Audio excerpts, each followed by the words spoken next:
the millennial generation, which ends up being technically the first born generation in the US soil, hasn't seen that struggle, and I think they've taken things for granted. Yeah.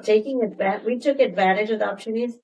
The next generation is taking things for granted, and they're not consistent. They're very reactionary, and maybe in some ways, I don't want to say self-centered, but they live in a smaller world than we did. And because we were immigrants, we lived in kind of a global world. I was always watching what was happening outside the U.S. and how the U.S. was viewed at. I don't think this next generation really looks at the world that way. But I think things like Gaza and wars things in general, they never thought could have. Right. Wars and Gaza certainly make you think things from a global perspective. And it's always been the young generation that has been anti-war.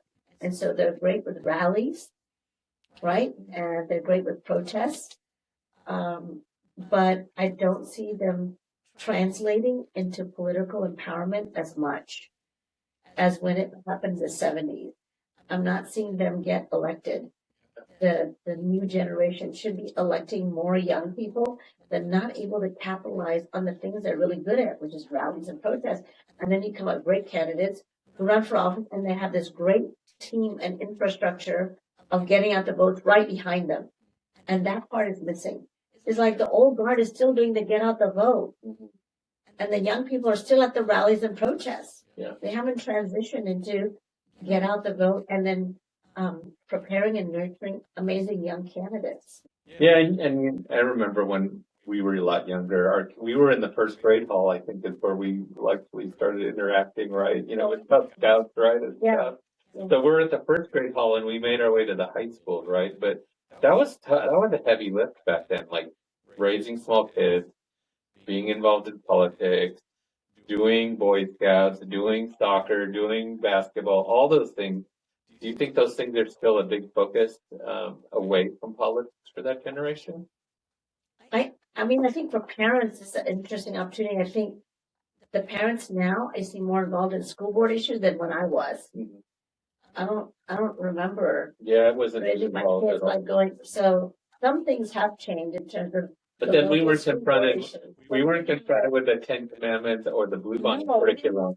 Obvious stuff from our face that we needed the mask issue with COVID and challenging things to deal with.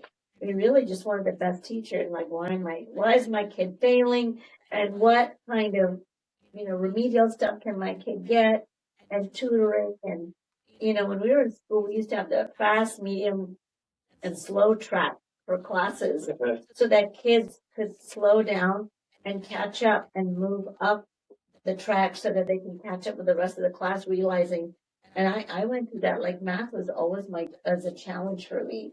I'm not wired for math. Yeah. And same way. I remember, I got my first D in algebra class. And I go, that's not good. I mean, she's not picking up and catching up, right? So, and then they put me in a class where it was very slow, and I'm like, oh, this is too slow for me. And I caught up quickly, and then went back to the class, and then made really good grades in math, and so I think that I don't even know if I answered your question, but I think that the opportunity is there for young people to step up and attach themselves to somebody who can represent their views and things they care about,